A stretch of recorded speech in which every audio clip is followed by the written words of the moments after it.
და ლიდერშიპში ყველაზე მაგარი რჩევა რა გსმენია? რაც შენ მაგრად აგეხმარა? ავთენტურობა. რას გულისხმობ ავთენტურობაში? გულახდილობა. მოწყვლადობა. გეშინია თქვი რომ გეშინია რა. არ იცი თქვი რომ არ იცი. დახმარება გინდა თქვი რომ დახმარება გინდა. ავთენტურობა. მოგწონს თქვი რომ მოგწონს, არ მოგწონს თქვი რომ არ მოგწონს. და პატივისცემა გამოიჩინე რა, ისე მოიქეცი როგორც გინდა რომ შენ მოგექცენ რა. შენ თუ გადაწყვიტავ რომ შეიძლება გაბრაზდე კაცო და უყვირო კიდევაც ადამიანს და რაღაც ისეთ რაღაც არ თქვა, რასაც გულს ატკენ და ალბათ მაგას ვერ აცდები და იგი არ ნიშნავს იმას რომ შენ თუ ძალიან ნავარჯიშები ხარ თვითრეფლექსიაში ძალიან მალევე გამოუტრიალდე და თქვა რომ ეხა მე ხმას აუწიე და არ უნდა ამეწია ხმა, შეიძლება მეორე დღეს ქნა, შეიძლება ერთი კვირის მერე თქვა, მაგრამ თქვი და შენ საკუთარ ქმედებაზე პასუხისმგებლობა აიღე. ალბათ ავთენტურობის მერე შეიძლება ერთი და იგივეც იყოს სრული 100%-იანი პასუხისმგებლობა ყველაფერზე, რასაც შენ აკეთებ და არ აკეთებ. წარმოიდგინე ლიდერი, რომელიც სულ ყოველთვის მიზეზი მოყავს, რატო ვერ გააკეთე ისაც უნდა გაეკეთებინა. რამდენად შთამაგონებელი ლიდერი არის შენთვის ეგ? და მეორე მხრივ ლიდერი, რომელიც იზახის, ხო, რავი, გაწვიმდა, ვერ გავაკეთეთ, მაგრამ ვერ გავაკეთეთ რა, იმიტომ კი რომ გაწვიმდა, იმიტომ რომ არ ვიყავ იმ ზათ წვიმაში მეკეთებინა მაგალითად. ხო, შეიძლება ისეთი მეტაფორა არის, მაგრამ რავი, ხშირ დამფუძნებელი იყო და CEO აიყვარო და იცი რა, რავი, ვერ დავწერე ხე ეს ბიუჯეტი ვერ შევასრულე, იმიტომ რომ წვიმდა. რავი, დაჭიქი მომზადე წვიმისთვის რა, ხო, ეგ არის. და ეგ 100%-იანი პასუხისმგებლობის აღების ძალა სად უნდა ვიპოვო?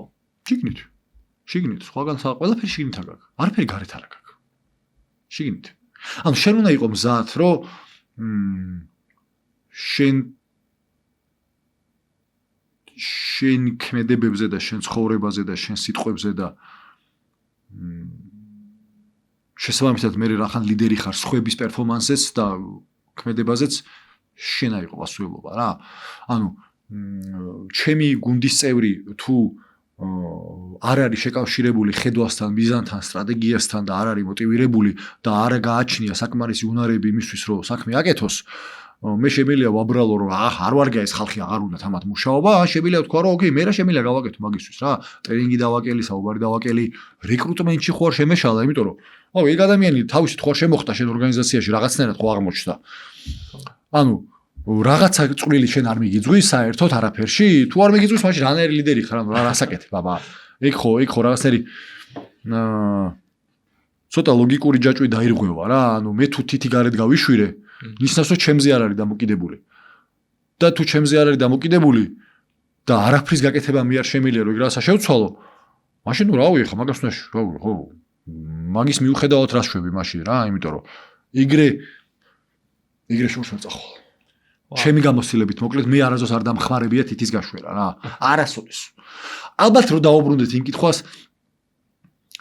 ერთ-ერთი ყველაზე კარგი რამ რაც შეიძლება რომ ლიდერმა აკეთო არის ის რომ პასუხისმგებლობის აღება ისწავლო. ალბათ ეგ უფრო ვიდრე ლაპარაკი. აი ხა კაი რამე წამოიღე რა, ალბათ ეგ. ისე ეგ დროს მოაქვს? არა, არ ვამგონია. გააჩნია რა. გაცნობიერება ჭირდება მაგას და რაღაც არის არჩევანი არის რა. ახე საბოლოო ჯამში შენ ხო ძალიან ბევრ რამეს ვერ აკონტროლებ. მეცაც გეტყვი, უამრავ რამეს ვერ აკონტროლებ და ძალიან ცოტა რამეს აკონტროლებ.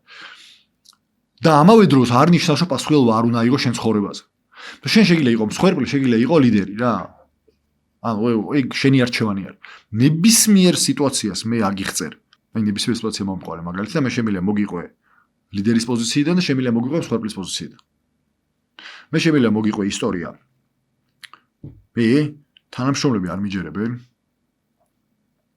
ვერ გაიგეს სტრატეგია რომ მაგარია. არ აკეთებენ თავიანთ საქმეს. არ ვარგიან ეგრე. მეორე ვარიანტი. მე ვერ გავაგებინე და ვერ შემოვიერთე ხალხის სტრატეგიაში.